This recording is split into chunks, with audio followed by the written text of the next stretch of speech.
Pensando en el tópico de mi charla, al final decidí que de pronto el tópico que de verdad yo considero más interesante y el que me parece que querría compartir más con ustedes no es precisamente materia topológica, sino más bien relojes atómicos.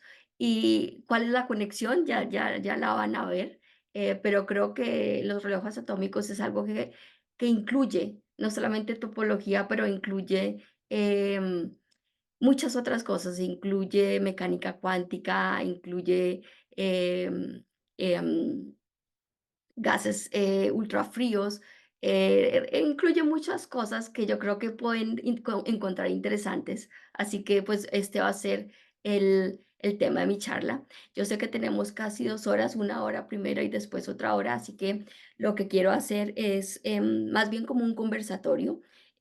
También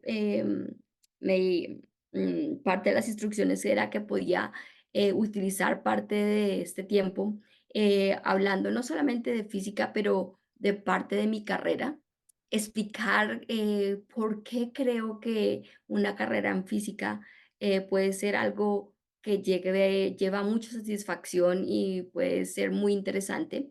Así que esta charla comenzaré hablando un poco de mí, los primeros minutos, y después lo que les voy a explicar es el mundo fascinante de los relojes atómicos, en el sentido en que le quiero explicar cómo el control de la luz, de los fotones y de la materia, de los átomos y la interacción entre ellos puede llevar a crear unos sistemas con los que podemos medir el tiempo de una manera increíble que uno como que no puede entender la precisión de estos sistemas que, bueno, sirven para medir el tiempo, pero algo que es, creo que para mí incluso más interesante es la posibilidad de explorar las propiedades cuánticas de la materia y entender,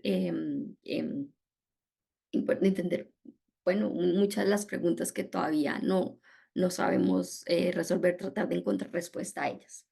Bueno, ok, aquí comenzamos. Por favor, no, cosas no claras o me interrumpen, que pues a lo que digo hacemos un conversatorio.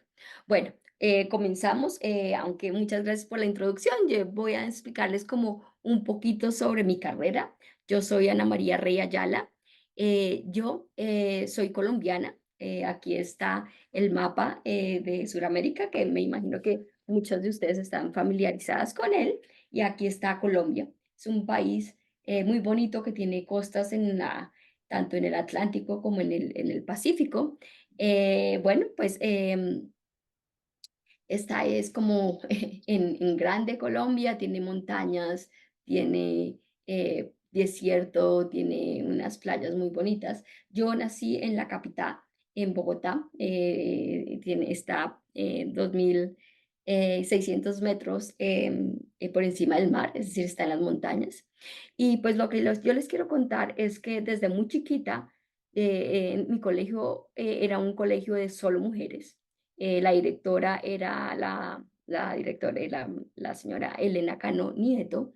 Y pues una de las cosas que aprendí en el colegio que a mí ha servido como em, motivación toda mi vida es que ella nos enseñó que en general el camino más difícil es el que al final lleva más satisfacción. Así que, bueno, eso siempre lo he tomado como, como reto en toda mi vida. Y pues cuando yo me gradué del colegio, pues fui una de las estudiantes más, pues mejores en el colegio. Y pues esos son recuerdos muy interesantes. Aquí es hace muchos, muchos años ya, cuando recibí el diploma. En ese momento yo decidí estudiar física. Mis papás no estaban contentos de eso porque decían que en ese momento la física era algo que me iba a llevar simplemente a manejar taxi porque no había carrera posible en Colombia. Pero ellos no me dijeron que si me matriculaba en física, ellos no se comprometían a pagarme la carrera porque era perder el tiempo, pues obviamente tratándolo de hacer con muy buena intención y dijeron que lo que tenía que hacer era matricularme en una ingeniería. Entonces yo me matriculé a ingeniería, pero sin embargo, después me llamaron de la Universidad de los Andes, que es donde atendí, y me dijeron que yo podía, por mi puntaje del ICFES, que es el examen que uno tomaba para entrar a las universidades, que por mi puntaje del ICFES yo clasificaba para una beca en el departamento de ciencias o artes. Y pues obviamente muy feliz la acepté y así fue como comenzó mi carrera de física, cambié de ingeniería a física y bueno, ahí fue el comienzo de todo. Vamos a ver si vamos a hide, hide video file. Vamos a ver, eh, acá. Eso. Esta es una foto de mi universidad, Bogotá, como les digo, es una ciudad donde la altura es 2.600 metros por encima del mar. Esta es una de las instalaciones de la Universidad de los Andes, es muy cerca a Monserrate. Y aquí fue donde recibí, bueno, estuve desde el año 1994 hasta casi 1998, muchos años antes. em, y pues fue una experiencia súper interesante. Allá tomé muchos cursos muy interesantes de física. En realidad no sé si fue la experiencia de ustedes lo mismo, pero la carrera de física fue excelente. Recibí un entrenamiento, una formación muy, muy buena. Y pues obviamente fue unos años de mucho esfuerzo y mucha dedicación, pero al final logré graduarme y me dieron el grado magna cum laude. Y pues desde ese momento lo que tenía que pensar era qué quería hacer. A mí me pareció muy interesante mi carrera.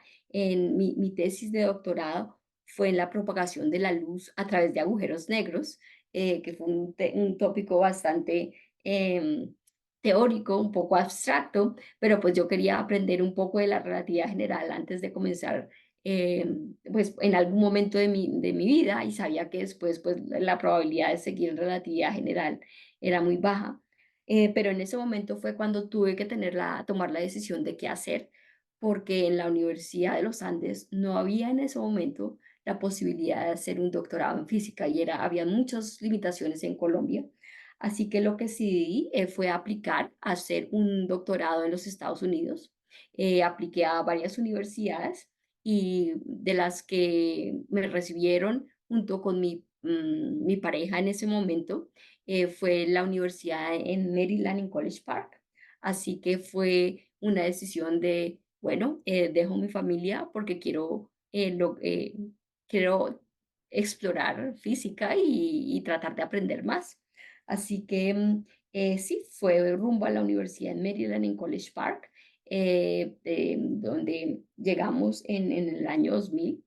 Em, la historia del el tópico de mi investigación fue interesante porque en ese momento, cuando yo apliqué a la universidad, me aceptaron para tener em, una especie de beca, pero trabajando en física de plasmas. Entonces, al principio, apenas como yo no había explorado mucho la física de plasmas, acepté y dije, bueno, listo. Y comencé a trabajar en la física de plasma, pero en las universidades siempre hay una introducción cuando uno llega a la universidad, a los diferentes tópicos que se ofrecen en la universidad. Y una de las charlas que ofrecieron fue dada por el profesor Bill Phillips. Él había ganado el premio Nobel en el año 1997 por atrapar y enfriar átomos con láseres. Así que, y esa charla fue fantástica. Aquí lo muestro a él con sus experimentos. Es un físico increíble. Y apenas yo oí esa charla, yo dije, no, eso es lo yo que quiero hacer. Yo quiero aprender y quiero entender el comportamiento de átomos atrapados. Fui y hablé con el profesor de plasma y el profesor de plasma fue súper cordial, me dijo que sí, que tranquila y que podía, si me interesaba, pues podía ir a explorar cuáles eran las oportunidades en esa dirección. Así que él trabajaba en ese momento en el NIS, que es un Instituto Nacional de Estándares en Tecnología, era cerca de la Universidad de Maryland, no necesariamente la universidad, bueno, no tan cerca como a 30 minutos en carro, pero pues accesible. Entonces, así fue como decidí comenzar mi investigación en átomos fríos. Afortunadamente, em, fueron fue una experiencia muy interesante. El advisor mío fue el profesor Charles Clark, y él fue el que me apoyó en toda mi carrera. Fue una carrera donde aprendí que colaborar con experimentos es muy interesante.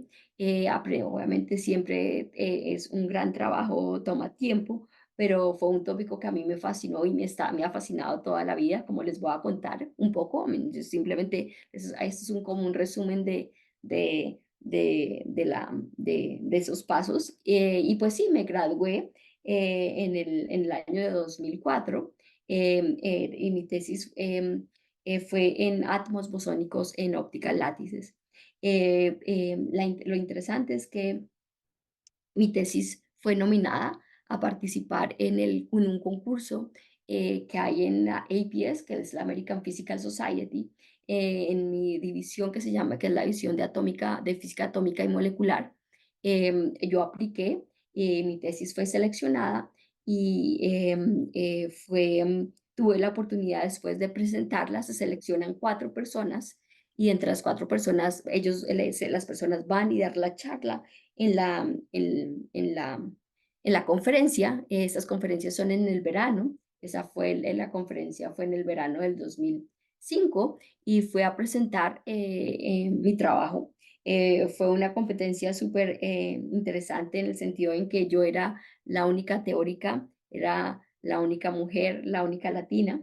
Y pues esta es una foto que tomó mi advisor cuando estaban decidiendo a quién le iban a dar el premio. Como ven, yo aquí estoy, yo soy la más chiquita. Bueno, había otra mujer, es cierto, en esa competencia había otra mujer en ese año, pero en ese momento no había habido ninguna mujer en física atómica que había ganado ese premio. Y a pesar de todo, a pesar de ser la más bajita acá, me seleccionaron y recibí mi tesis, fue galardonada con la mejor tesis en física atómica y molecular.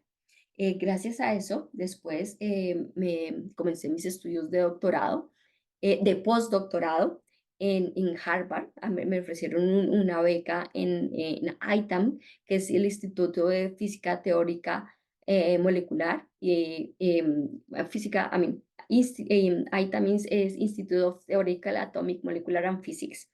Y allá continué mis estudios sobre átomos fríos, átomos atrapados. Em, Esta es una foto del instituto, se llama CFA, que era cerca a Harvard, pero no necesariamente en Harvard. A mí estaba em, es parte de Harvard, pero no en el campus. Es como a 5 minutos caminando. Fue una época interesante. A mí me pareció Harvard una universidad, bueno, excelente, increíble, pero una universidad donde hay una competencia tremenda. No fue fácil, fue uno, yo creo que de los años más complicados tratar de ser considerada em, mm, como una persona que pueda sobresalir, porque obviamente la competencia en Harvard es bastante complicada, pero pues afortunadamente lo logré, bastante trabajo, bastante estudio. Y finalmente, ya en el año 2008, me ofrecieron a recibir una posición en la Universidad de Colorado, en Boulder, donde estoy actualmente.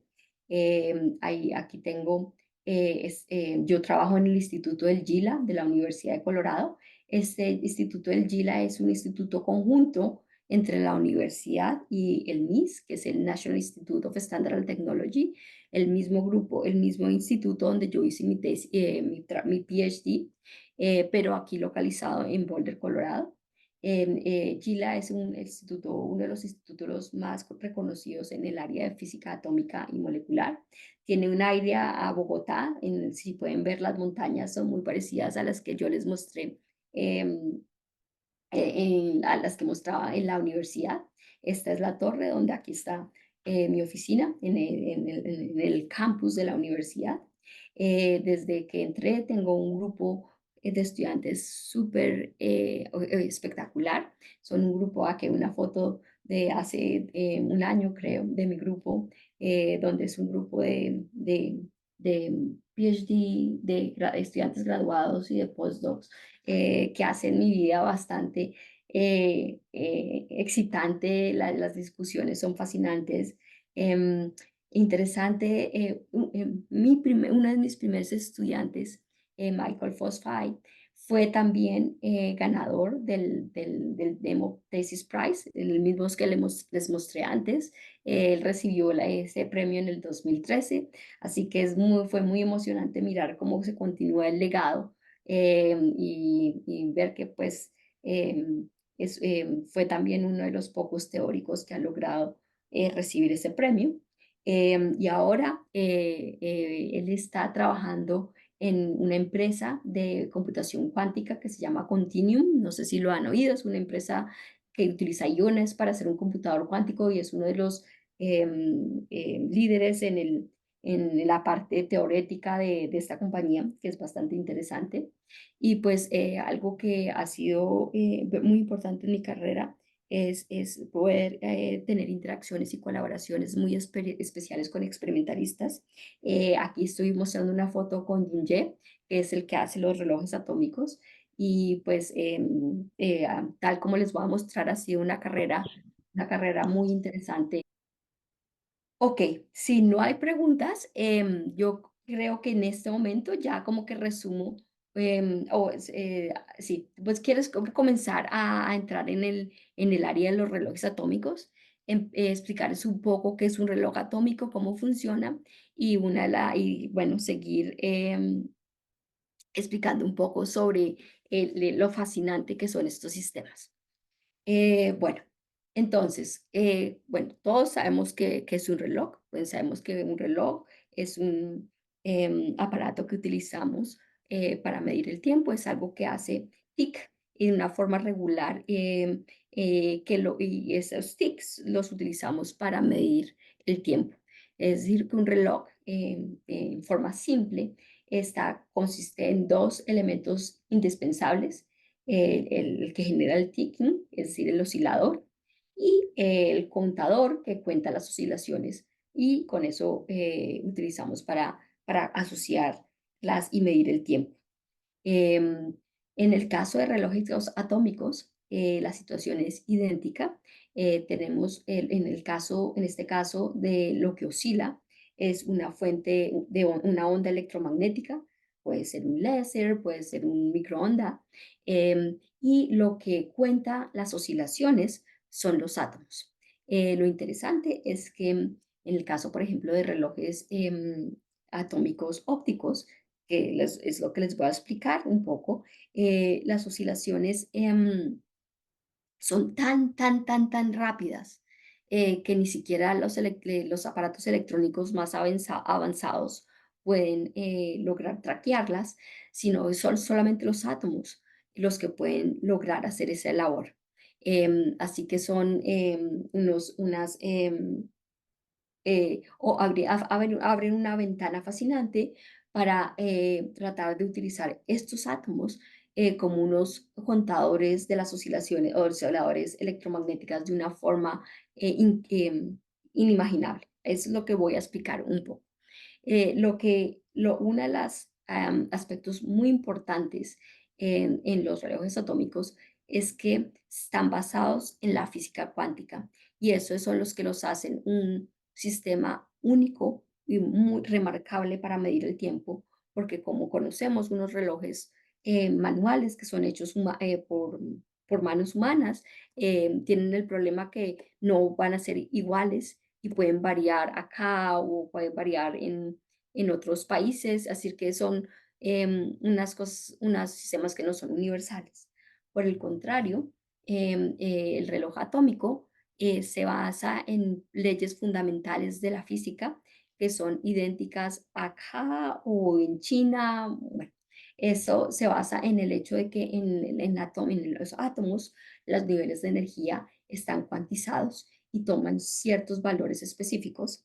em, como el átomo tiene que, cuando está en el estado base, absorbe fotones solamente que son perfecto match entre la energía del nivel atómico, es decir, que absorbe un fotón que tiene que tener una frecuencia que es exactamente igual a la frecuencia de los estados internos de los átomos. Entonces puede utilizar la frecuencia de ese fotón que se puede mirar como una onda que oscila para medir el tiempo. Y en efecto, desde 1967, la definición del segundo se basa en la diferencia de energía entre los dos niveles hiperfinos del átomo de cesio. Es decir, que se define el segundo como la duración de prácticamente 9 billones de periodos de la asociación de la radiación que se necesita para excitar este átomo. Obviamente, Em, pues eso fue todo un proceso. El primer reloj de cesio comenzó en el año de 1955 con Estinane Parry y pues ha sido un proceso, pero ha abierto la posibilidad de tener una definición del segundo muy, muy, muy, muy precisa y obviamente el segundo define otras de las unidades fundamentales en el sistema métrico. Em, eh, una cosa importante es que para lograr tener em,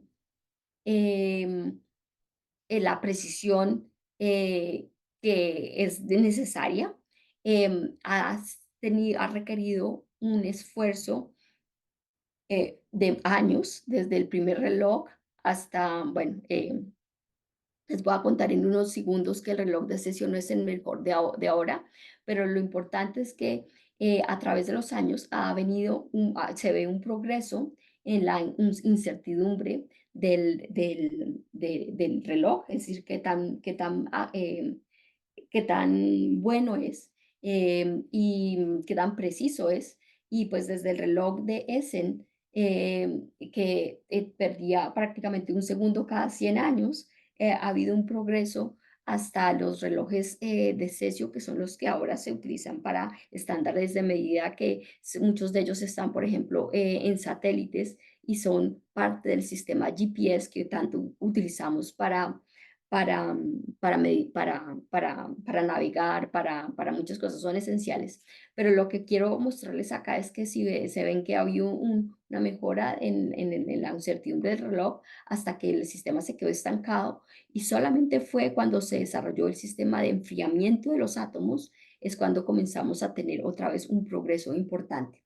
Entonces, aquí es para explicarles que el enfriamiento de los átomos ha sido uno de los progresos de las labores más importantes para lograr construir mejores relojes. ¿Por qué es eso? Porque el movimiento es malo para los relojes. Y la razón es que tal vez todos estamos acostumbrados al efecto Doppler, que sabemos que si un tren o algún carro se mueve hacia nosotros, la frecuencia que percibimos va a ser muy diferente a la que percibimos si el carro se aleja de nosotros. Es decir, que la velocidad de un objeto puede alterar la frecuencia que se percibe a través de este efecto Doppler. Lo mismo pasa con los átomos y como queremos tener un reloj que es independiente y que mide una frecuencia que no es sensible, sin importar el movimiento de los átomos o una frecuencia universal, Entonces, el movimiento es un efecto malo que realmente puede llevar a relojes atómicos que, con muchas limitaciones, y por eso es que el enfriamiento de los átomos ha sido una de las labores más importantes en la física atómica. Em, Otra vez entonces, volviendo al movimiento y la conexión entre la temperatura, pues sabemos que la temperatura de un gas está relacionada con la energía media de los átomos en el gas, es decir, que los átomos que están calientes, los átomos se mueven muy rápido, y los átomos que están fríos, pues consisten en partículas o en átomos que están moviéndose muy despacio.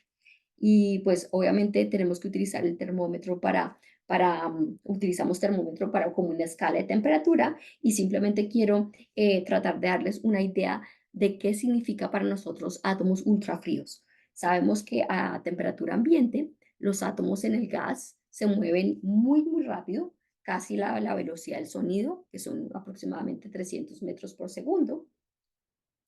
Y si imaginamos cuáles son las temperaturas donde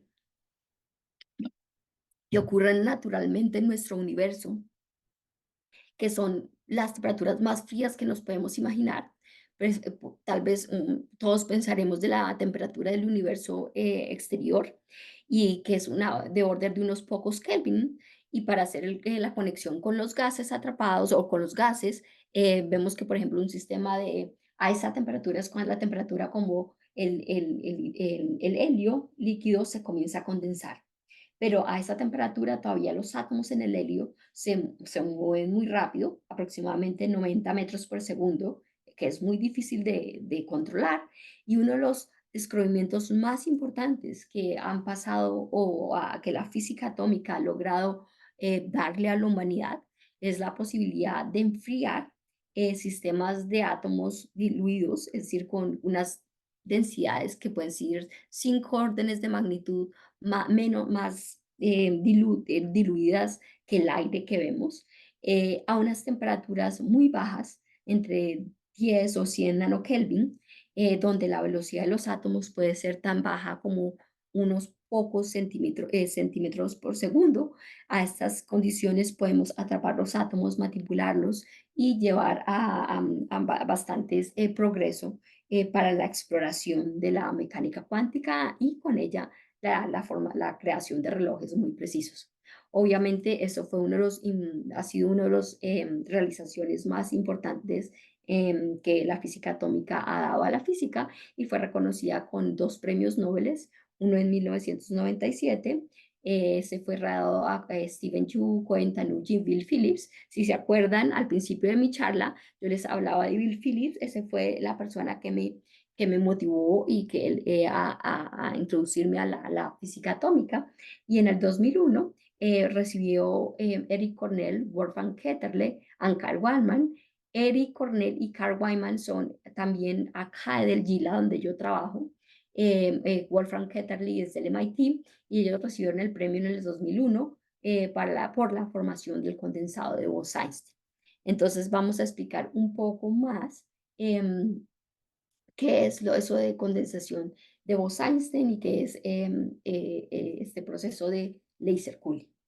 El laser cooling o enfriamiento por láser, es un proceso donde tratamos de reducir la velocidad de los átomos iluminándolos con luz. La física es muy sencilla. Cuando un átomo se está moviendo y absorbe un luz, que puede ver, viene como cuantos, absorbe un fotón, el momento se tiene que conservar.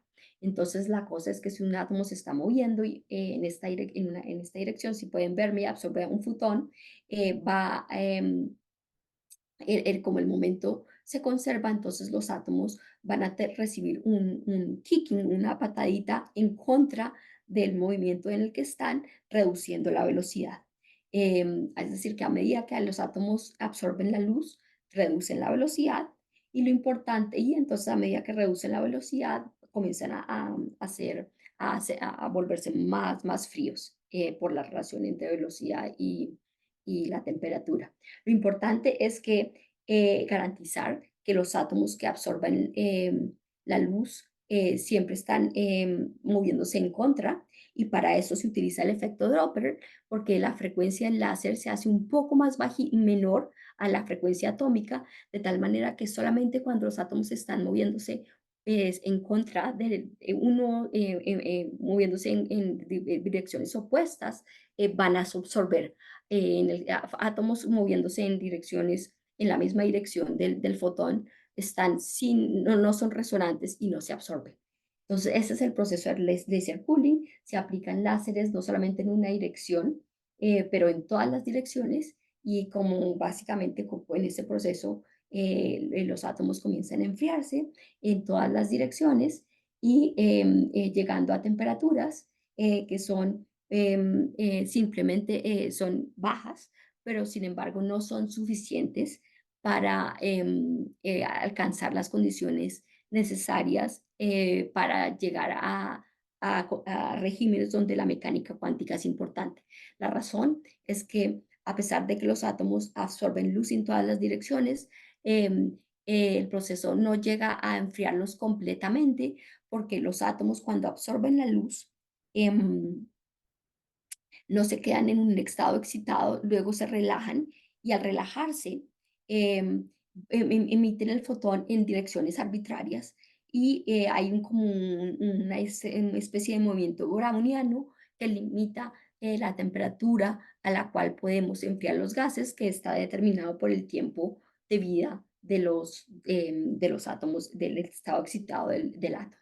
Sin embargo, desarrollamos una técnica para continuar enfriando los átomos, que se conoce como evaporative cooling, y eso llegó a temperaturas lo suficientemente bajas para comenzar a explorar las propiedades cuánticas de la materia entre 10 y 100 nanokelvin. Entonces es parecido a lo que pasa en una taza de café.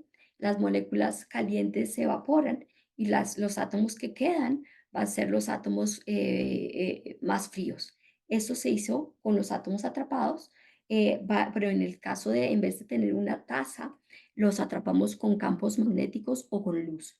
Y la idea es que, vamos a ver, porque no pueda un segundo, la idea es que eh, a medida que se reduce el depth del potencial con que los atrapamos, entonces los átomos calientes salen, los átomos fríos comienzan a colisionar y a alcanzar equilibrio térmico, y al final lo que queda es un gas a temperaturas en las cuales em, la, los efectos cuánticos de la materia se pueden ver importantes, y en general, dependiendo de la estadística cuántica, podemos producir un condensado de Bose-Einstein o un gas de fermiónico degenerado. Y eso fue lo que llevó al premio de Nobel de Física en el 2001. Entonces, un poquito más qué pasa a medida que logramos reducir la temperatura del gas. Lo importante es que en la descripción de un gas cuántico, en el concepto más importante es cuando el de Broglie wavelength, que describe como las propiedades cuánticas de la materia, em, es comparado, se vuelve comparable con la distancia o la densidad media, el espaciamiento medio de los átomos. Cuando el de Broglie wave es comparable con este espaciamiento medio, entonces la estadística cuántica comienza a ser importante. La temperatura crítica exactamente es el punto cuando el de Broglie wave se vuelve comparable con el espaciamiento de los átomos, y cuando comenzamos a bajar a temperaturas más bajas de esta temperatura crítica, entonces ahora podemos utilizar este sistema para entender el comportamiento, porque la estadística cuántica comienza a importar. El punto es que hay dos clases de partículas, los bosones y los electrones, que son nombrados en nombre de Bose, Chandrasekhar Bose. Los sistemas bosónicos quieren ocupar el mismo estado cuántico, y a medida que se baja la temperatura, todos se colapsan y condensan en el mismo estado. En el estado de más baja energía, eso se conoce como condensación de Bose-Einstein, donde hay un número macroscópico de átomos en el estado base. Y este em, realizado en un laboratorio por primera vez en el 2000 y reconocido con el Nobel Prize en el 2001. Y los experimentalistas fueron Eric Cornell, Carl Wineland y Wolfram Ketterlich, tal como mencionaba. Em, Esto llega como digo, llegó a la creación de un Bose-Einstein condensate utilizando átomos de rubidio y de sodio. Pero tal vez incluso más interesante es que la mayoría de los elementos, los átomos están constituidos no solamente por partículas bosónicas, sino que pues los fermiones son una parte fundamental de la materia. Los fermiones son como los electrones, los protones, los neutrones, todos esos tienen un spin un momento magnético neto, que es un medio o tres medios. Y en este caso, el caso de los fermiones, lo que pasa es que la estadística fermiónica impide que los fermiones, que haya dos átomos idénticos en el mismo estado cuántico. Así que los fermiones, por ejemplo, en el caso de spin one half, lo que hacen es que forman lo que se llama un gas fermiónico degenerado, donde las partículas comienzan a estaquearse, a ocupar los niveles de energía y de tal manera que solamente haya una partícula por cierto estado cuántico, hasta lo que se conoce como el nivel de Fermi, donde que es demarca el punto donde no hay más, por encima, es la energía por debajo de la cual todos los estados están ocupados. Em, Enfriar fermiones es un poco más complicado, pero lo logramos hacer. La persona que lo logró hacer fue la profesora de Beijing, acá en el GILA. Logró demostrarlo unos pocos años después del premio Nobel en bosones y ella utilizó átomos de potasio. Ok, entonces, vamos otra vez a los relojes. Ya les conté cómo hacemos para enfriar los átomos, pero entonces ahora volviendo a los relojes, el punto es que los átomos de cesio, que son los que se utilizan para actualmente para establecer el estándar del segundo, no son los mejores en el mundo. Y la pregunta es ¿por qué? Y para responder esta pregunta, simplemente les muestro estas dos reglas, la regla A y la regla B, y pues les pregunto cuál de estas reglas es más precisa. Y pues cuando las miran, estoy segura que 100% vamos a, a todos decir que la regla que tiene más tics, más cercanos, la más preciso, más resolución, es la más precisa. Y eso lo mismo pasa en los relojes atómicos. En el caso de los relojes de cesio, los dos niveles de energía que interrogamos son niveles de energía entre estados hiperfinos y la energía entre estos es de 10 a la 9 Hz, es decir, lo que se conoce como gigahertz. Utilizamos microondas para excitar esta transición. Sin embargo, hay otros, es posible tener niveles de energía entre los átomos que son mucho más altos. En vez de tener 10 a la 9 Hz, podemos tener 5 órdenes de magnitud más alta energía, 10 a la 14 son transiciones ópticas, donde obviamente la luz tiene una frecuencia 5 órdenes of magnitude más alta que las microondas. Y como son más rápidas, hacen más ticking por unidad de tiempo y por lo tanto pueden llegar a crear relojes precisos, más precisos. Entonces, esos son los relojes que les voy a contar. Esta es la tabla periódica y el punto es que para lograr crear relojes que utilizan estos estados ópticos, no podemos utilizar átomos en cualquier átomo, sino que tenemos que utilizar átomos con ciertas propiedades específicas y en este caso átomos que son ideales son los se llaman alcalinotérreos que viven en la segunda columna de la tabla periódica o otros parecidos como por ejemplo iterbio Y estos átomos que se caracterizan es que tienen dos electrones de valencia. En el GILA, nuestro átomo favorito es el átomo de estroncio, aquí lo ven, que además de tener un electrón, un spin electrónico, también tiene un spin nuclear. Luego vamos a entrar en detalles acerca de eso. Pero lo importante es que este átomo de estroncio logra tener una estructura atómica donde existen dos niveles de energía que son los más bajos, donde el estado excitado tiene una vida media muy larga. En el caso de estroncio puede ser una vida media que puede ser más de 100 segundos y por eso puede ser un sistema ideal para relojes. La forma que logramos, que nos gusta caracterizar este sistema es por lo que se llama el quality factor, que es el radio, la fracción entre la frecuencia y qué tan rápido se hace damping, que se hace, bueno, desaparece esa frecuencia. Y este quality factor para estos átomos puede ser mayor que 10 a la 17. Es decir, que se puede considerar como un péndulo que cuando uno lo pone hasta a oscilar, puede oscilar durante la edad del universo sin hacer disipación. Es muy interesante, entonces es por eso estos átomos son tan importantes para nosotros. Pero ahora lo importante cuando volvemos al tema de los relojes, recuerden que consistía de dos cosas, el oscilador y el contador.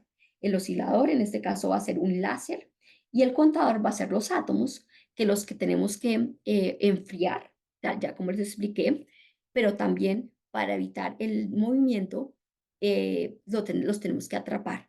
Y para atraparlos utilizamos también láseres formando lo que se conoce como redes ópticas. Y luego voy a explicar un segundo qué es la red óptica, pero después vamos a entender cómo vamos a hacer lo que se llama un feedback, un ciclo de feedback donde queremos hacer sincronizar la frecuencia del láser con la frecuencia de los átomos. Pero comencemos en entender cómo los atrapamos.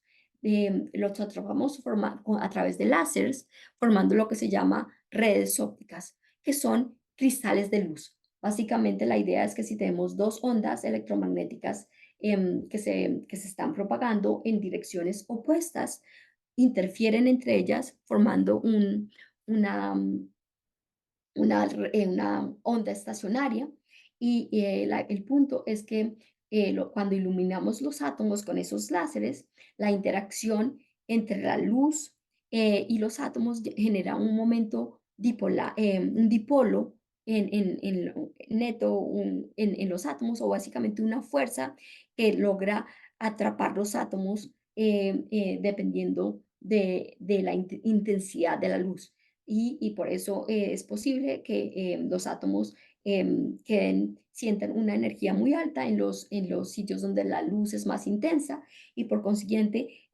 formamos como una especie de cajita de huevos o un potencial periódico donde podemos atrapar los átomos.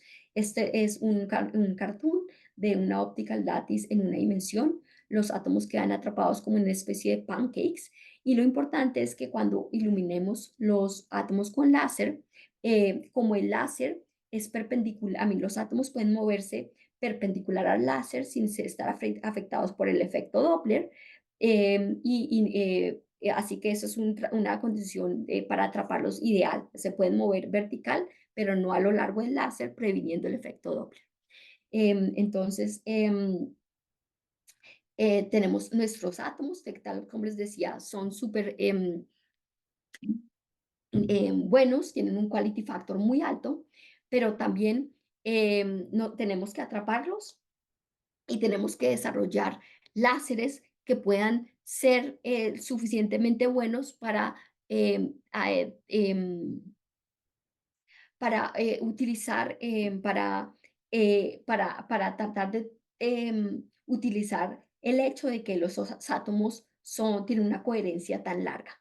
Es decir, que tenemos que utilizar que crear láseres que también sean súper coherentes. Y esto ha sido una de las tareas más importantes que se ha hecho acá en el GILA. Jun Ye, que es la persona que lo introduje al principio, es el que hace los relojes y en particular hace esas cavidades que logran tener láseres que interrogan los átomos que son súper precisos.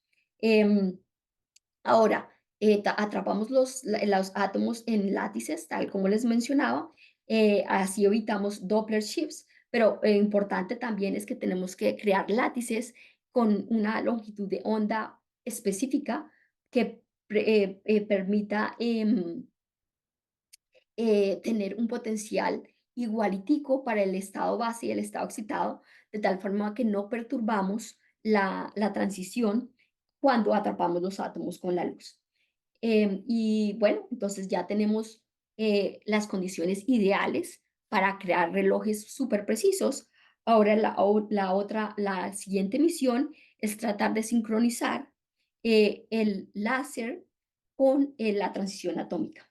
Y para eso lo que hacemos es lo que se llama interrogación de Ramsey, espectroscopía de Ramsey, en honor del premio Nobel Non Ramsey, lo propuso por primera vez y y por eso recibió el premio Nobel de Física en 1989. Y la idea es muy sencilla.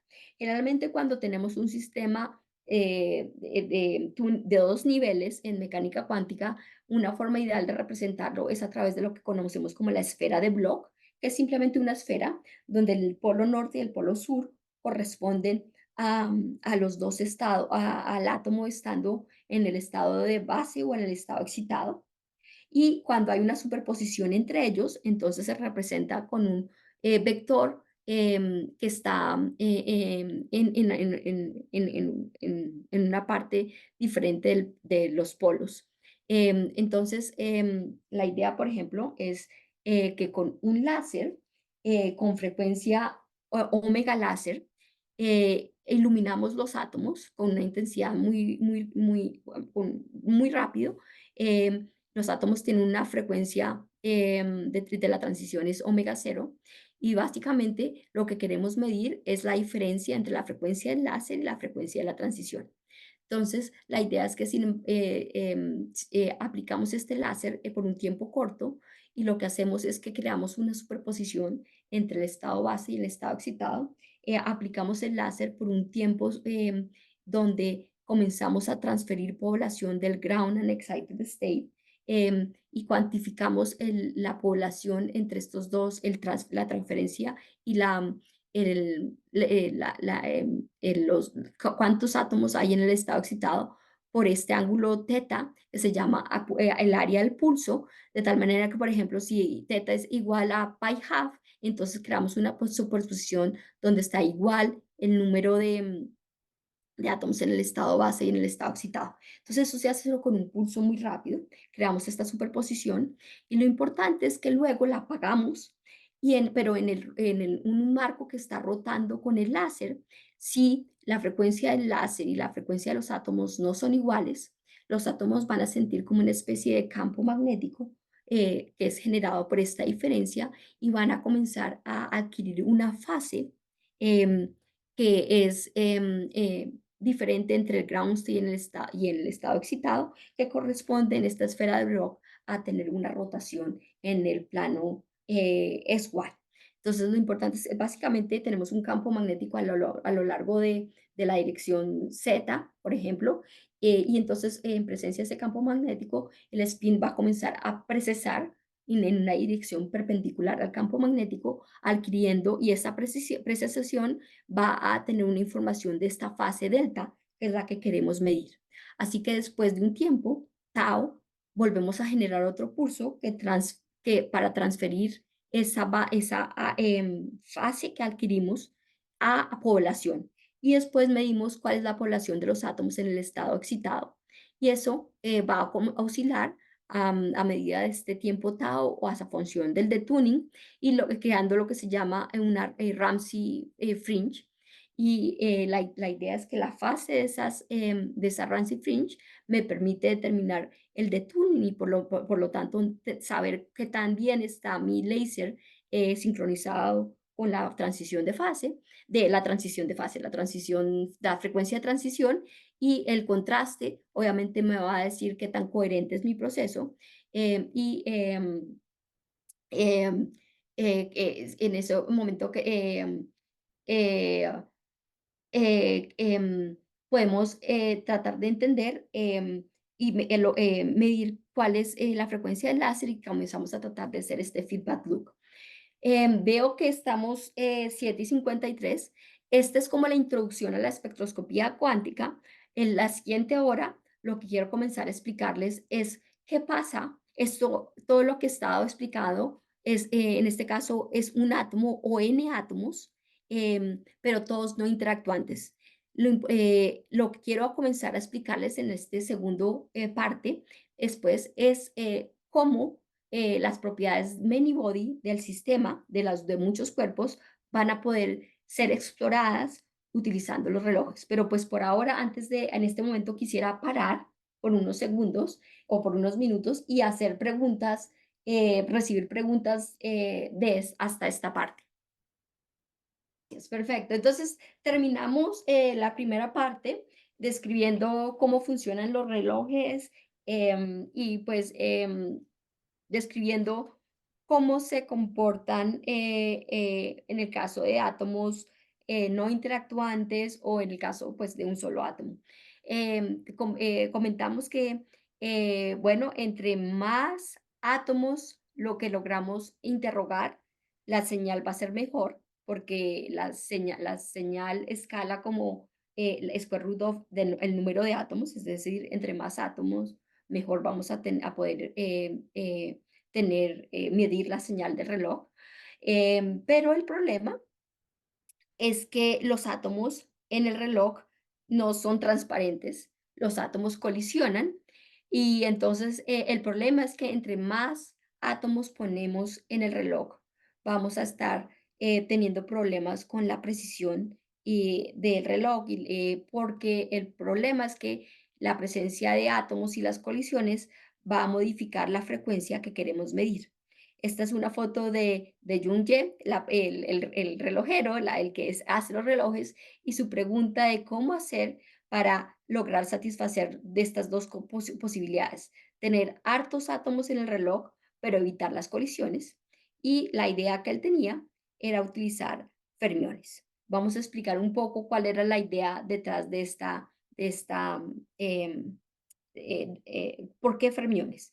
Lo importante es entender que en la mecánica cuántica, cuando vamos a temperaturas bajas, todo está obviamente cuantizado, incluso la forma en cómo que entendemos las colisiones. Dos átomos van a colisionar entre ellos y van a tener cierto momento relativo, cierto angular momentum. Lo importante es que em, depende de el angular momentum, entonces van a tener diferentes canales de colisión. Lo importante es que cuando los átomos colisionan, em, hay una interplay, hay dependiendo de la estadística, es posible que ciertos canales de colisión puedan pasar y ciertos canales no. Por ejemplo, aquí tenemos, esto es un cartoon porque si tenemos fermiones idénticos que van a tratar de colisionar con el canal más bajo, que no tiene angular momentum L igual to zero, estas colisiones no son posibles porque la estadística fermiónica impide tener dos átomos exactamente en el mismo estado. Entonces, la única forma que los fermiones idénticos pueden colisionar es cuando tienen un angular momentum neto, es decir, el primero es el L igual to 1.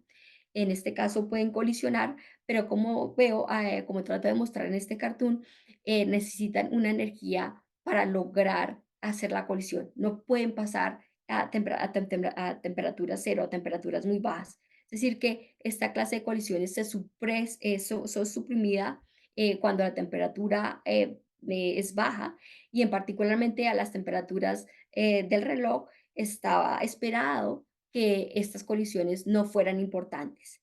Sin embargo, a pesar de eso, la precisión del reloj, cuando comenzaron a hacer esos experimentos, se dieron cuenta que sí importaba, que incluso que a pesar de ser tan débiles, podían dar lugar a, a una incertidumbre en el reloj que era importante. En ese momento era un error al nivel de 10 a la menos 16, de 10 a la menos 16, que suena pequeño, pero en el caso del reloj es bastante importante. Así que cuando llegué, mi misión era tratar de entender esas colisiones y mirar cómo podemos controlarlas y suprimirlas.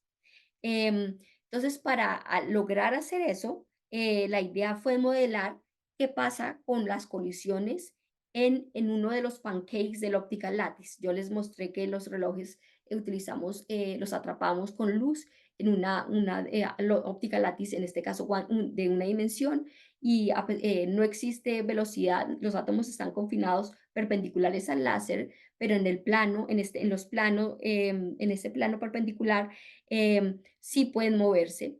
Y la idea es entender los átomos como si estuvieran atrapados como en un oscilador armónico, porque más o menos el láser crea un potencial de esa forma, y en un oscilador armónico vemos que los niveles están cuantizados, los niveles de energía están cuantizados, y lo importante fue entender que la energía de la colisión es muy baja, porque los átomos son las colisiones que cuestan energía y los átomos no la tienen.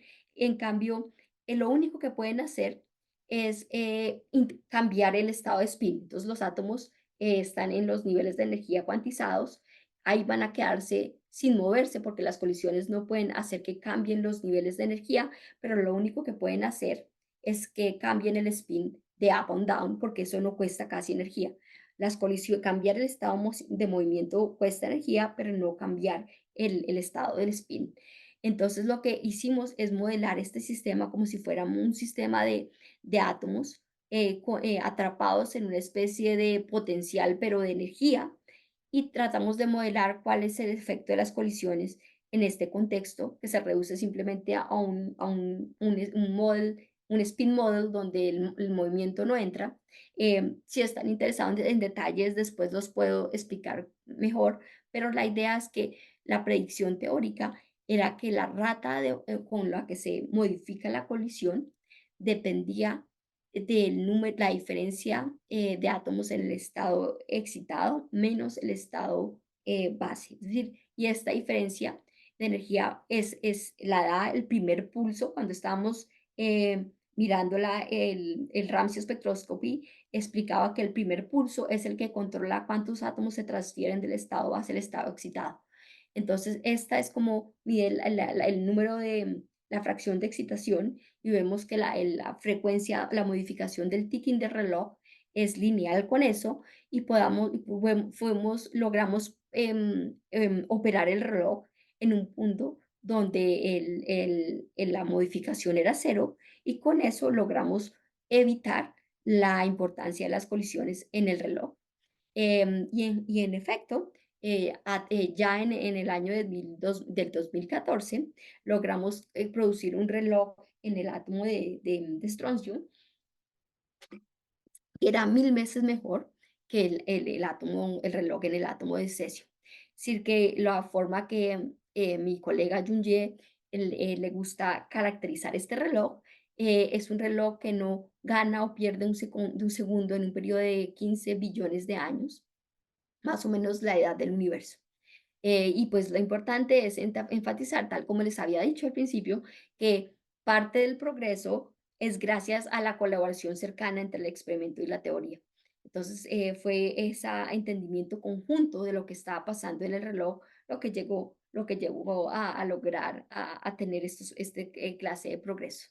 Entonces, la segunda parte de la historia que les voy a contar va a ser como desde el 2014 hasta ahora logramos mejorar el reloj otros 3 órdenes de magnitud utilizando la posibilidad de entender aún mejor las colisiones en el reloj.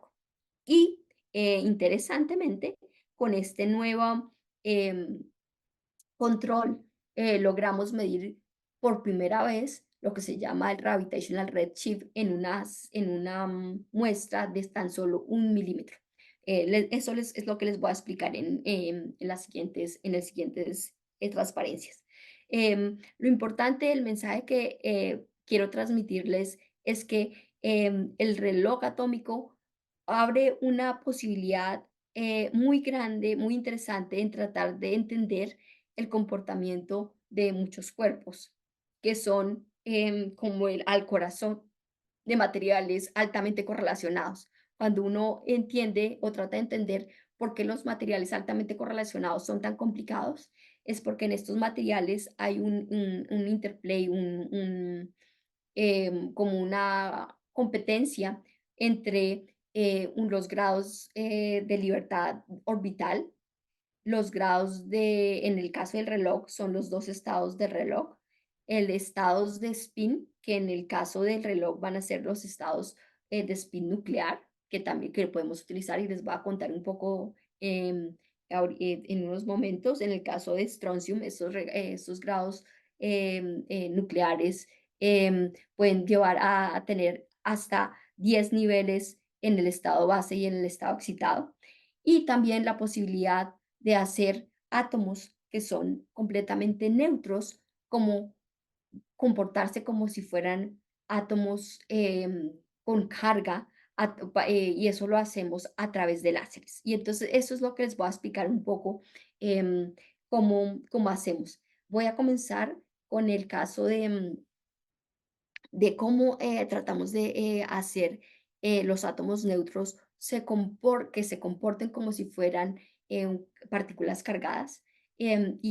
Otra forma de poner esta perspectiva es que tratamos de generar en nuestro reloj lo que se llama spin orbit coupling, acoplamiento spin órbita, que es fundamental, que determina la estructura atómica, pero también es un efecto relativista, pero que también ha sido muy, muy importante, por ejemplo, en sistemas de materia condensada. Los sistemas spintronic utilizan spin orbit coupling.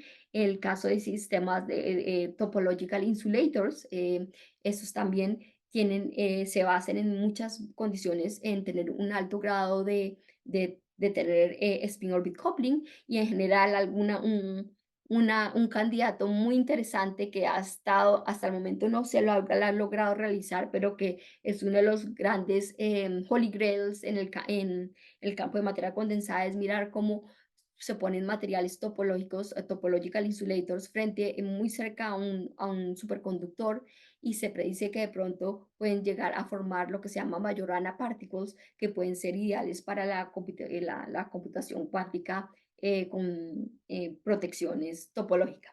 Pues esto simplemente es para decirles que las propiedades topológicas pueden ser, y el spin orbit coupling es fundamental en muchos aspectos de la física. Y en el caso del reloj, lo interesante es que se manifiesta muy fácil. En el caso del reloj, este acoplamiento viene simplemente por el hecho de que la transición que vamos a explorar es una transición óptica, y es decir, que el momento del fotón que se utiliza para interrogar la transición es un momento que tiene una longitud de onda comparable con la longitud de onda en la que atrapamos los átomos en el látiz. Básicamente, lo que quiere decir es que la fase del láser que interroga los átomos en el reloj cambia significativamente cuando uno pasa de un pocito al siguiente. Es decir, que si K es el wave number del láser y A es el espaciamiento en el látiz, este producto puede ser tan largo como tan grande, más grande que pi. Lo que significa es que cuando interrogamos los átomos en el reloj, el láser introduce una fase que varía de un pozo al otro. Esa fase no es importante si los átomos no se mueven, pero si logramos disminuir el potencial y permitir los átomos cierto tunelamiento de un potencial de un pozo a otro, lo que pasa es que van a sentir esta fase y esta fase es lo que va a generar lo que llamamos spin-orbit coupling. Es un acople entre el spin de los átomos, es decir, el estado del ground y el excited state, con el movimiento de los átomos. Em, lo importante, ese spin orbit coupling o ese básicamente una forma que tratamos de entender este acoplamiento también es pensar que esta fase que adquieren los átomos puede interpretarse como la fase que adquiere un electrón cargado en la presencia de un campo magnético. Por eso es que decimos que el spin orbit coupling permite a nosotros hacer como si los átomos fueran cargados a pesar de que son neutros. Medimos ese spin orbit coupling en el reloj y tratamos de mirar cuáles eran las consecuencias cuando tenemos un sistema de muchos átomos. Y las consecuencias pueden ser bastante radicales. La razón, no sé si se acuerdan que les expliqué, es que en las colisiones en la mecánica cuántica están cuantizadas dependiendo del momento, del partial wave, del momento angular. La idea es que yo que les decía es que los átomos fermiónicos idénticos no pueden colisionar con el estado de más bajo angular momentum, el equal to zero, porque los prohíbe la mecánica cuántica, la estadística cuántica.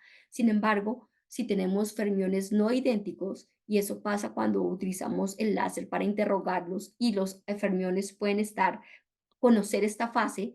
El problema es que los fermiones van a tener una fase diferente en un pozo y en el otro, y cuando se dan cuenta de esa fase, ven que no son idénticos y pueden colisionar con colisiones que no tienen esa barrera, unas colisiones que son súper fuertes, que se llaman S-wave, y esos pueden ser súper mal para el reloj, porque lo que haríamos era tratar de utilizar fermiones idénticos de que solamente coleccionan con el L equal to one o P-wave, pero si existe la posibilidad de tener átomos no idénticos, pueden colisionar con el lower channel, con el canal S equal to zero, y eso es muy malo para los relojes.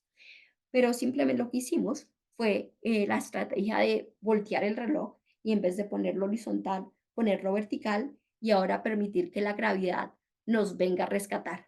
¿Cómo fue el rescate que nos dio la gravedad en el reloj?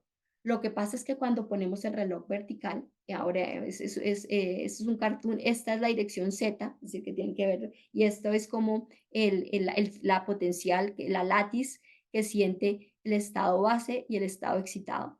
Lo que vemos acá es que como existe la gravedad, el átomo que se mueve, para un átomo moverse de un pozo a otro, le cuesta energía, que es m, la masa del átomo, la gravedad y el espaciamiento, la diferencia de altura entre este pozo y este pozo. En este caso, la diferencia de altura es a.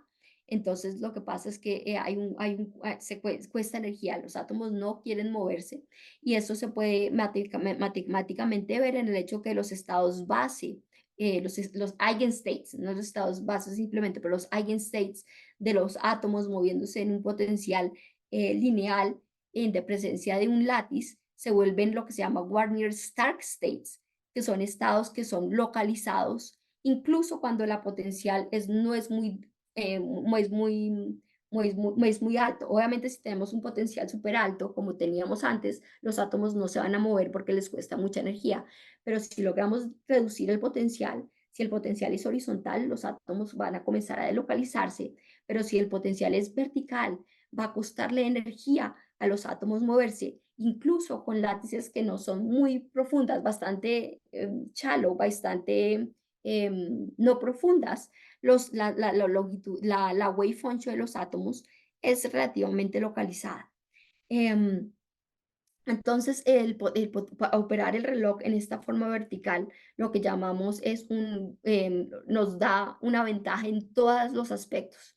Primero, podemos tener una coherencia en Ramsey Spectroscopy, que es lo que les expliqué, que puede dar coherencias pueden ser casi a aproximarse medio minuto. La idea es que cómo como las wave function están un poco localizadas, podemos de disminuir el depth, qué tan intenso es el potencial y todavía mantener los átomos no muy delocalizados. Esto es importante porque al disminuir la intensidad de la látiz, permite no tener el problema de hacer scattering de fotones que reducen la vida media de la coherencia, destruyen la coherencia, es decir, que nos permite aumentar el tiempo de coherencia, pero suprimiendo efectos Dopplers que son malos porque los átomos todavía están un poco localizados. Además, previene unas colisiones inelásticas que son indeseables entre átomos excitados que solamente pasan cuando el potencial es bastante intenso. En adición, como tenemos el spin orbit coupling, que nos hace que todavía pueda haber colisiones entre átomos en diferentes pozos, porque los átomos en diferentes pozos son interrogados y sienten diferente fase y por lo tanto son distinguibles, pero se puede controlar y la idea es que logramos controlarlas para utilizar una cancelación entre las interacciones locales y las no locales y lograr evitar los chips debido a las colisiones, operando en lo que llamamos una látiz mágica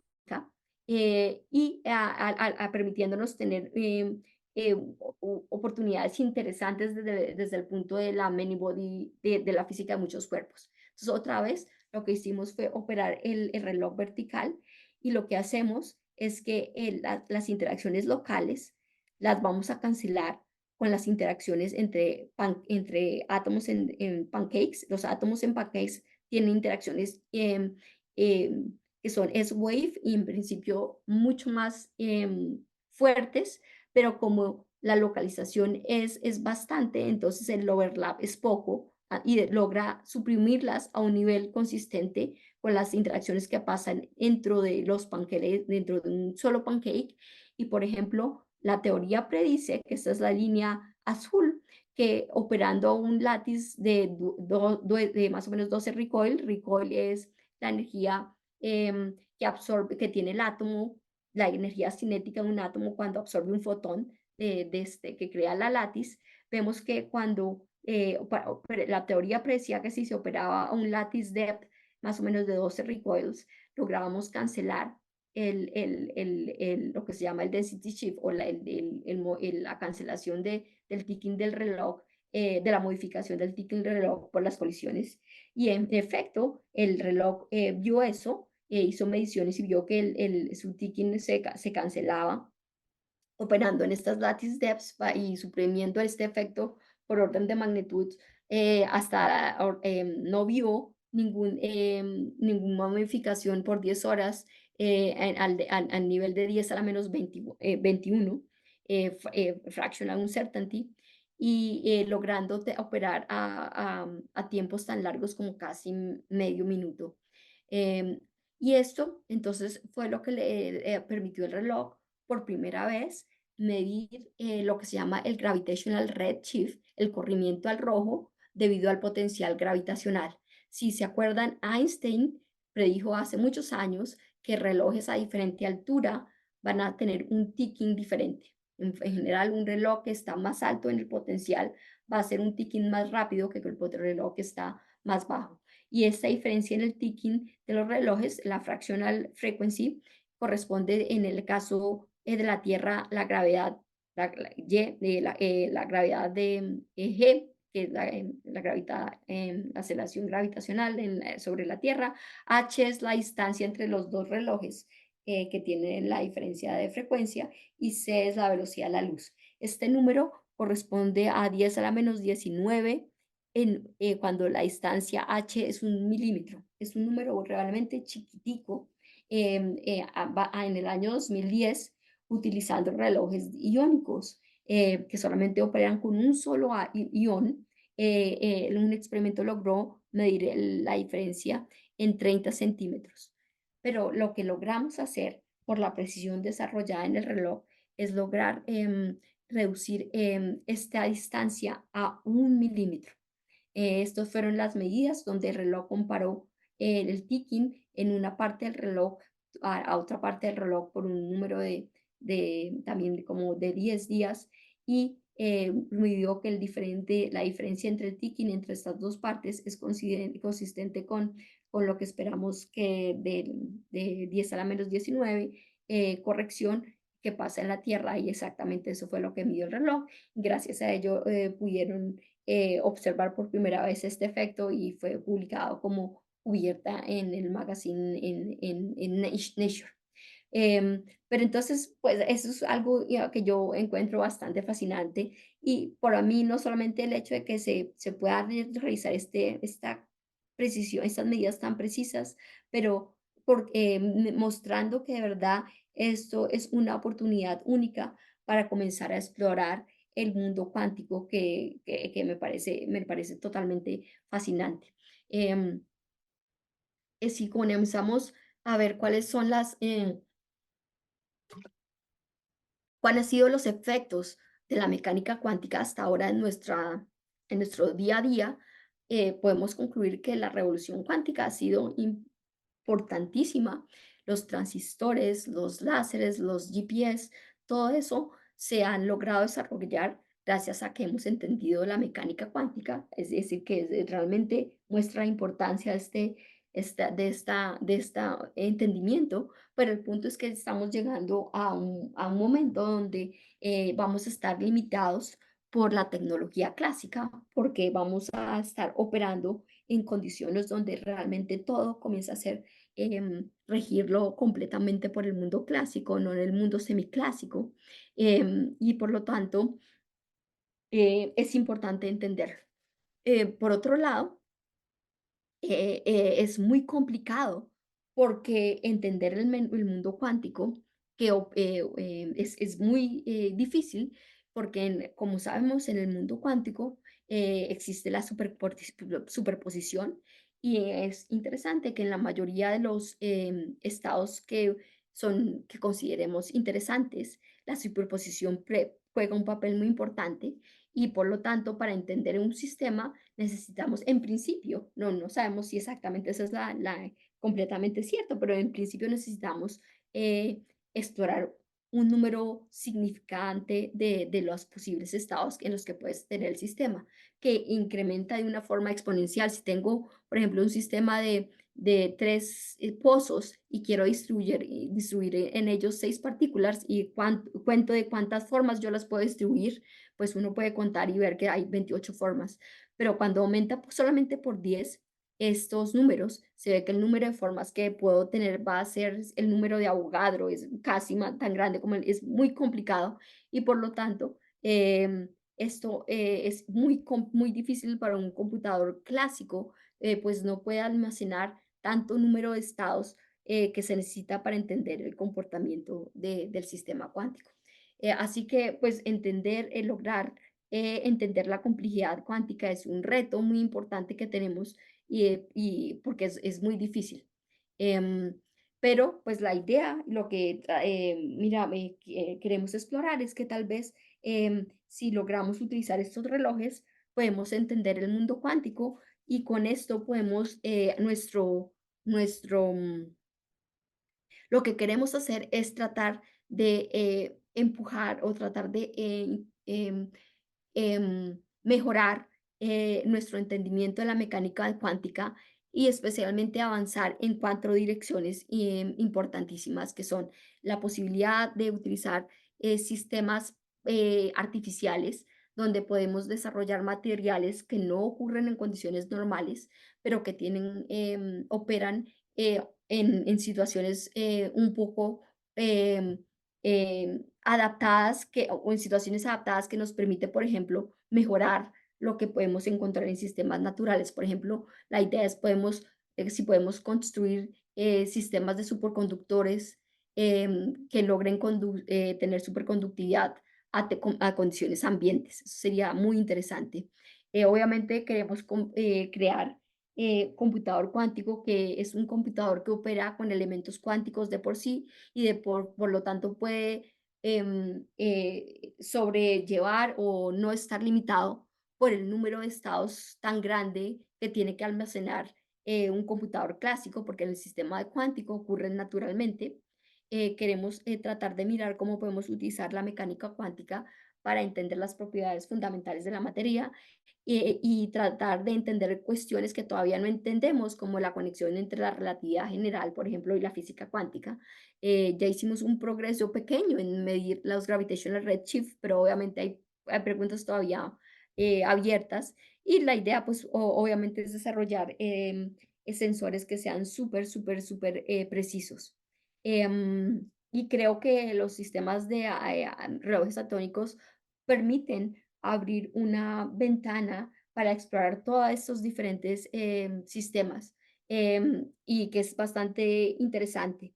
Entonces, la forma que muchas veces yo me gusta presentar por qué puede ser tan importantes las posibilidades que abren estos relojes es mostrando este como cartoon, que como imaginándose que uno es un reloj malo o un reloj estándar y le toca mirar un sistema cuántico y entender qué es lo que le dice. Entonces, imagínense que ustedes son ese reloj malo y les voy a preguntar qué es lo que ven. Voy a repetirlo y le voy a preguntar qué es lo que ven.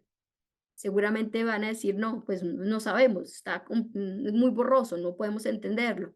Pero entonces, por el contrario, les digo, ¿qué pasa si desarrollan un reloj muy bueno y ahora les preguntamos qué es lo que ven?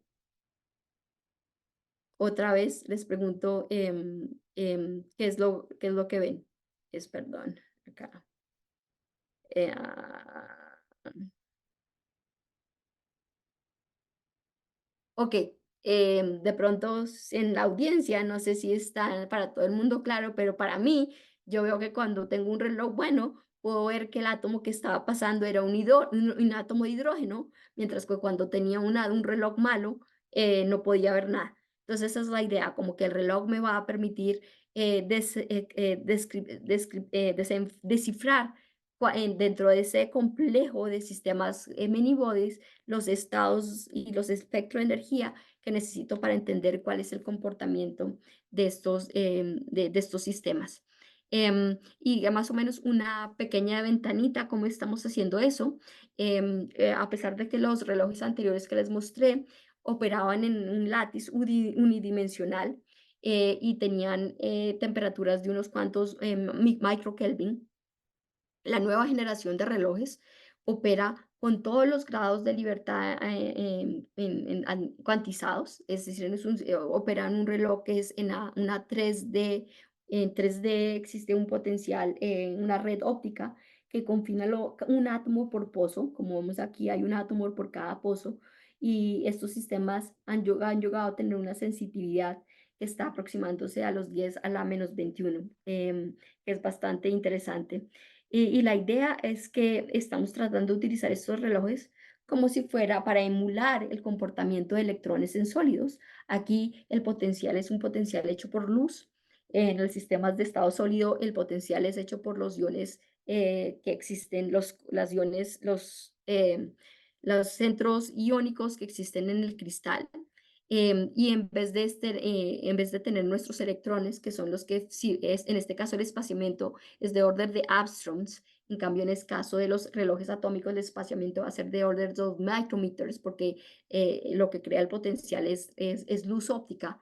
Pero entonces la idea es que como podemos controlar estos sistemas en una forma más precisa que no se puede con los electrones, no solamente podemos emular campos magnéticos muy altos, que tal como les decía, porque eso lo podemos hacer a través de la luz, de los láseres, pero la idea es que podemos simular en condiciones mucho más controlables, por ejemplo, qué pasa con los sistemas superconductores y de pronto podemos arrojar una luz y en este aspecto, cómo es que se comportan.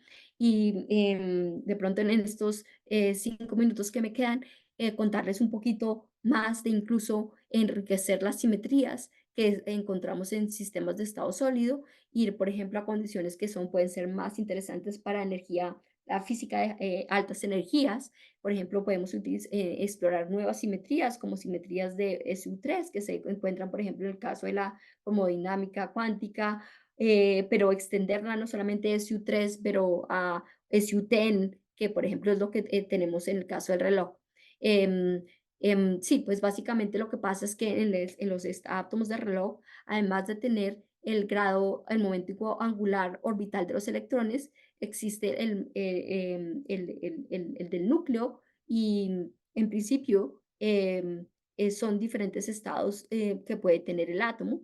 En el caso de estroncio, el núcleo es de magnitud 9 half, es decir, que podemos tener 10 diferentes estados internos que podemos utilizar para explotarlos. La interesante es que en estos sistemas de átomos alcalino-telluros que tienen dos electrones de valencia y por lo tanto el estado bajo de energía está Y igual to cero, es decir, que no tienen momento electrónico angular, no hay acople entre el momento electrón y el nuclear y por consiguiente las colisiones solamente no son independientes de cuál, de en qué grado nuclear están poblados. Es decir, que no importa si yo estoy en el 9 half o en el 7 half, 5 half, voy a tener las mismas colisiones y eso da lugar a una nueva simetría en el sistema que es una simetría SU10.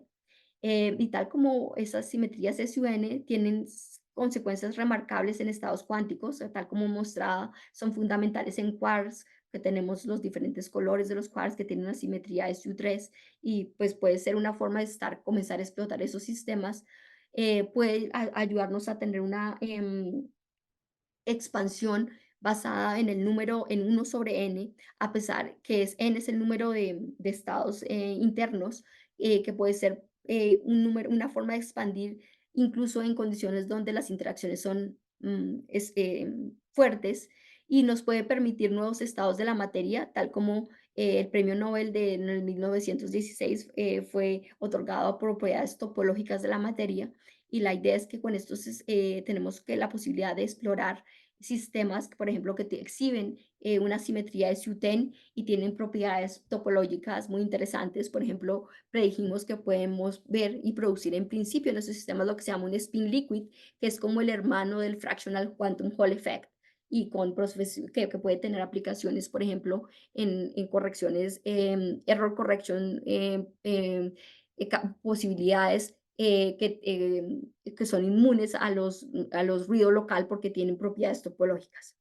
Creo que tengo que terminar pronto, así que simplemente les digo que esta simetría de SU10 la medimos en el reloj hace unos años y fue muy interesante porque después de que publicamos este paper, apareció una ad y nos contactaron por parte de la serie Big Bang Theory, no sé si se acuerdan, es una serie donde científicos en Caltech y el protagonista Sheldon es científico y los de la serie nos contactaron porque en principio querían firmar una serie donde Sheldon iba a venir a Gila y íbamos a contarles sobre la simetría de SUN que encontramos en el Gila. Al final ese capítulo no se firmó, pero bueno, fue muy interesante.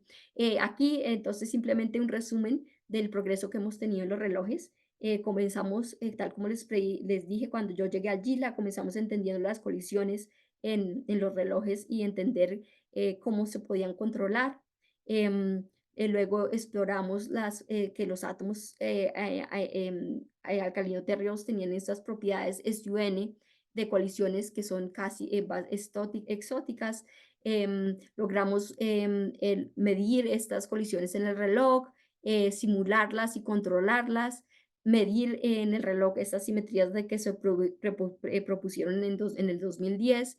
El GILA se logró volver el mejor reloj atómico cuando controlamos muchos sistemáticos, incluyendo las colisiones. Luego medimos el efecto de cómo los láseres pueden generar spin orbit coupling y eso lo medimos en el reloj. Producimos un reloj cuántico degenerado en una látiz 3D. Hemos tenido bastantes propuestas de cómo utilizar los relojes para hacer algoritmos cuánticos, entanglement. y resolvimos la gravitational redshift en el año 2022. Y pues la pregunta es, bueno, esperemos que será después.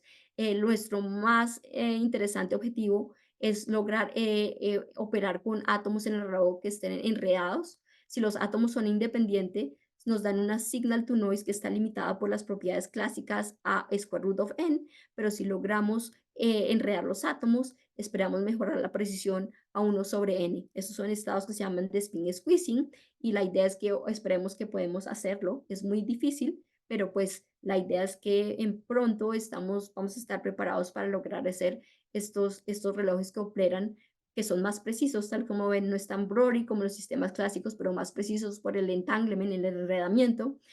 La idea es mirar cómo podemos aplicar estos algoritmos que desarrollamos en teoría para tratar de aplicarlos en el blog y mirar en qué forma podemos contribuir a hacer ciertos aspectos de la computación cuántica, sí, por lo menos proof of principle, y explorar cómo ya miramos el gravitational redshift por primera vez, pero queremos mirar cómo podemos combinar la física cuántica con la gravedad, relatividad general, que pues tiene muchas preguntas abiertas, incluido las dark matter, dark energy, bueno, muchas preguntas que están abiertas. Sería interesante cómo podemos utilizar estos relojes para responderlas. Y con esto les quiero agradecer y pues yo creo que ya estoy abriendo a preguntas que ya me alargué un poco. Bueno, muchas gracias. Sí, tenemos una pregunta de Catherine Rodríguez. Ujú, ¿Qué tal? Muy buenas tardes. Bueno, mi pregunta es sobre la simetría SUN. ujú. Este puede ser como un mapeo, pues en grupos de SUN a SON también. O sea, como pasar Eh, de la no es escala tan, microscópica a una escala a donde los efectos relativistas son ya mucho más fuertes, donde mencionaste lo del efecto gravitacional. No sé, estoy eh, confundida, por eso. sí, no, en general, existe un mapping, por ejemplo, entre SU2 and SU3, por ejemplo, SU2 and SO3, es decir, que las propiedades del grupo SU3, de SU2, que es el grupo de rotaciones más o menos, y por eso podemos en cierta forma hacer una conexión entre estos grupos, pero pues lo importante, eso es matemática, lo importante es simplemente eh, lo que significa esta simetría es que cuando átomos colisionan, no cambian de estado. Eso, simetría implica cierta conservación de siempre ciertas simetría, cuando hay una simetría, ciertas propiedades se conservan. En el caso de esta simetría SUN, lo que implica es que cuando un átomo, por ejemplo, está en estado 9 half y estado 7 half, cuando colisionan, tienen que mantenerse en 9 half y 7 half, no puede hacer no pueden ser transferidos a otro estado 5 half, 3 half. Existe una conservación de los niveles del estado magnético nuclear. Y esa simetría permite también el hecho de que las colisiones sean completamente independientes de en qué estado magnético estoy. Si yo colisiono entre 9 medios y 7 medios, la intensidad de la colisión es igual si yo tengo en 5 medios y 3 medios, no importa. Esa asimetría da lugar a una cantidad de estados degenerados y esta gran degeneración en el sistema abre la posibilidad a tener frustraciones y eso, la frustración es donde puede llevar a sistemas bastante interesantes. No sé si respondí tu pregunta, pero lo importante es saber es que estas simetrías están asociadas con ciertas propiedades de conservación. SUN, puedes imaginarte como un grupo de rotación, pero en una esfera n-dimensional más o menos. Y lo importante es que lleva ciertas conservaciones, leyes de conservación que pueden dar lugar a efectos cuánticos muy interesantes. Ok, vale, perfecto. Muchísimas gracias. Y muy Ujú. interesante, de verdad, toda la charla y muchas gracias por estar aquí. Gracias. Tenemos otra pregunta, Ana Yatrin, por favor. Gracias, muchísimas gracias. Antes que nada, de verdad estoy extasiada con su presentación. Un mundo nuevo se abre ante mis ojos y me encantó cuando mencionó que la habían solicitado para la serie. Esa serie no me la pierdo. Eso me encantó. Pero bueno, voy a mi pregunta. Quizás es muy general, pero soy primeriza en estos temas y dice así, le escribí para que no se me fuera. ¿Cuáles son las características fundamentales de las transiciones entre niveles de energía en átomos y cómo se pueden utilizar para aplicaciones prácticas en la física y la tecnología? Y de antemano, muchísimas gracias y un abrazo y felicitaciones por el mural. Ya muero por ver esas fotos. Gracias. No, no, muchas gracias. Bueno, es una pregunta muy importante y pues más o menos eso es lo que yo trataba de explicar. La importancia es que estos niveles están cuantizados y tienen y son universales. Es decir, que para ir entre estos estados de energía tenemos que aplicar un láser con una frecuencia que exactamente compensa la energía que toma el átomo para ir del estado base al estado excitado. Más o menos el átomo va entre un estado y el otro por absorber el fotón y por conservación de energía, la energía del fotón tiene que exactamente cuadrar la energía necesaria para hacer la transición. Y lo importante es que esta transición, cuando el átomo pasa al estado base al estado excitado, en general el estado excitado no vive mucho, sino que decae en un tiempo corto, pero la característica, lo que utilizamos para los relojes es que este tiempo de decaimiento es bastante largo, puede ser 100 segundos, y esto nos abre la posibilidad de tener el átomo, de tener oscilaciones entre estos dos niveles por mucho tiempo, y como las oscilaciones duran por mucho tiempo, podemos acumular señal por mucho tiempo que nos permite determinar la frecuencia de esta transición para haciendo un locking entre el láser y esta transición. Es decir, que lo importante es que son universales y lo importante es que los entendemos, están controlados por la energía de láseres que son súper coherentes y que hemos desarrollado para tratar de explorar esto. Y las aplicaciones pueden ser muy grandes, desde relojes atómicos que se utilizan para GPS y sistemas de navegación, como para sistemas en el futuro, si queremos utilizar un reloj atómico para encontrar dónde está el petróleo, o queremos utilizar el reloj atómico para mirar cuáles son el movimiento en la Tierra, movimientos sísmicos en la Tierra que nos permite, por ejemplo, detectar cuándo va a haber un terremoto o diferentes cosas. Así que en general, relojes van a estar en todos lados.